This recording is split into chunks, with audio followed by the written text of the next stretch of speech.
How is the U.S. going to keep its debt attractive to investors?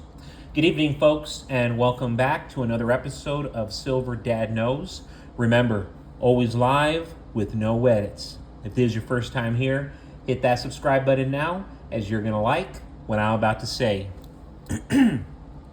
So yes, right here, guys, I have been going up the chain with these. I showed you in 1990, 1991, 92, 93, 94, 95, and right here we have a stunning 1996 American Eagle. Of course, the Averse presents Adolf Weinmann's esteemed Walking Liberty, a symbol of freedom and forward movement, progression in the right direction. Progression for excellence. That's the best way to put it. Then you go to the reverse, and yes, of course, what do those stars signify? Right here by John Mercante, if I want to be exact, Mercante.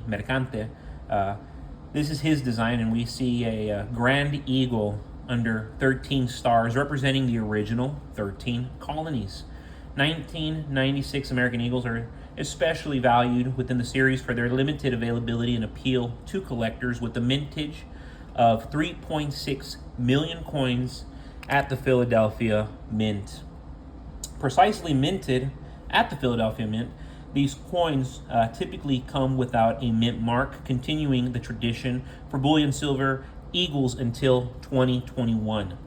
The Silver Eagle series consistently attracts the attention of both collectors and investors due to its exquisite design and numismatic importance.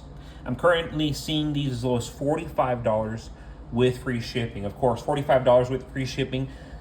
You're going to get a coin similar to this one. It will have some blemishes. It will have some milk spots, but I assure you that it does not take away from its excellence, because it's still an American Eagle. It's still going to be sought after, especially these years, 96, 97, 98. Collectors are looking for them. They're always easy to sell. Even with milk spots, it's still going to have a nice little premium on it. And that's the beauty about these American Eagles. They always have premiums on them. And real quick, guys, before I continue, I want to give a quick shout out to one of my loyal subscribers. This is a comment from last night, and this is user HH693SR10. Only one in every 10,000 books gets reprinted over 100 years. The Bible is the living word. The word rapture is not found in the Bible. It can be traced back to 1830 and a woman named Margaret MacDonald. So phenomenal comment right there from user HH693SR10.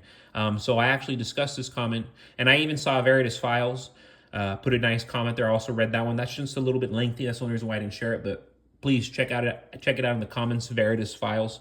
And so anyways, my grandmother's here. My son's a great grandmother. God bless her. We're hanging out with her, and growing up, she taught me to be well-versed in the Bible. And as she was, she comes from that generation where that's how America was back then. But anyways, we were discussing the rapture and how I've noticed half Christians don't believe in the rapture, half do. And of course, my grandmother believes in the rapture. And, I was letting her know, hey, it is not found in the Bible. But of course, it does not take away from the fact that she does believe it. I'm not going to tell you that I believe it wholeheartedly, because I do see what you're saying. And of course, I read the other person's comment, Veritas Files. And I really don't want to get into it in that extent. But it is very interesting how half Christians believe in the rapture and half of the Christians do not. But anyways, folks, back to silver talk. Western economies are expected to continue slowing down, while China's and India's economies will prosper. Japan just recently offloaded a massive $63 billion worth of its US and European bonds. And that's through the end of the first quarter of this year. What's the second quarter report going to show? This sales represents 1/6 of the Central Bank of Japan bonds portfolio. So it's a lot. Given the economic situation that Japan is facing, holding on to bonds longer will inevitably mean more losses, since the Fed keeps rates higher for longer. To cut its losses further, Japan is even ditching higher risk U.S. treasuries. Both China and Japan are the top holders of U.S. debt, so these moves should not be underestimated since both nations are actively selling their U.S. dollar positions. This is serious.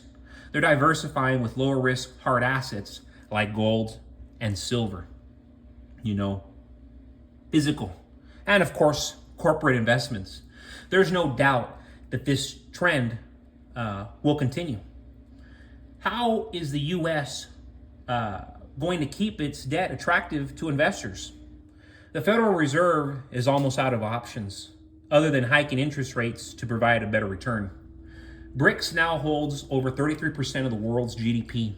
And once these countries launch an alternative system, the US dollar's status as a global reserve currency will be threatened directly and immediately. BRICS nations account for nearly 42% of global crude oil output, and they're moving away from US dollar in trade. Quite alarming. Look at how much the US dollar has depreciated since its inception. Experts say it's devalued 96 to 97% since its creation. We have a very small percentage before our money is completely toast.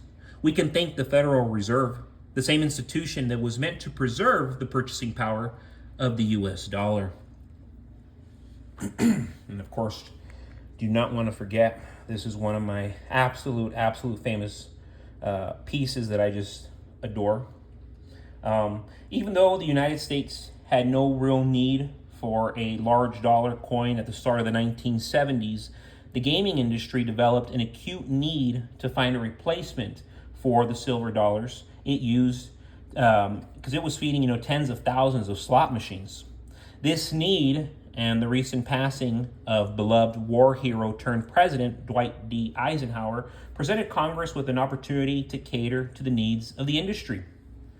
Signed into law by President Nixon on December 31st, 1970, so right before the new year, the Bank Holding Company Act amendments of 1970 authorized the production of these 1971 Eisenhowers. The U.S. Mint revives the traditional size silver dollar in 1971 after a 35-year hiatus. None had been minted since the final 1935 piece silver dollar. But these are just so attractive.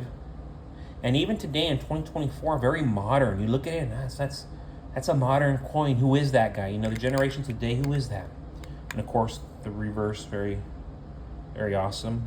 The moon landing, Apollo 11. And folks, I do not want to forget, remember, my book, my third one, was actually released today. So if you go to my description, paperback and hardcovers are now offered. So there's a link in my description. And I'm actually offering my paperbacks on discount right now. I'm selling them for less than $10. After this week or next week, I might have it for a couple weeks, I am going to raise the price according to the market, which is about $13, $14. I'm just doing it right now just because it's the art, it's the passion, and I want to get the book out there. I want to tell the story, but eventually I am going to raise it. So right now, I'm letting you know you can still buy it at a hefty discount because I'm going to raise the price a good $6, $7. But yes, it is my third book. It's the mafia meets baseball, meets gambling, meets greed, meets chaos. And it's fictitious, of course, but it is about the greatest athlete who ever lived and how he was surrounded by very sketchy people. And it takes place in the 1990s, and that's all I'm going to say. But please check it out, folks. Already available on paperback and hardcover. And of course, I think it's a story that you will surely enjoy.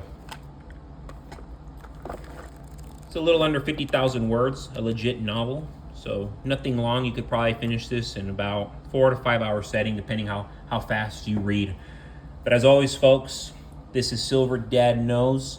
Thank you so much for joining us for another episode. And you already know what I'm going to say. You know what I'm going to say. God bless you. God bless your household. And God bless America.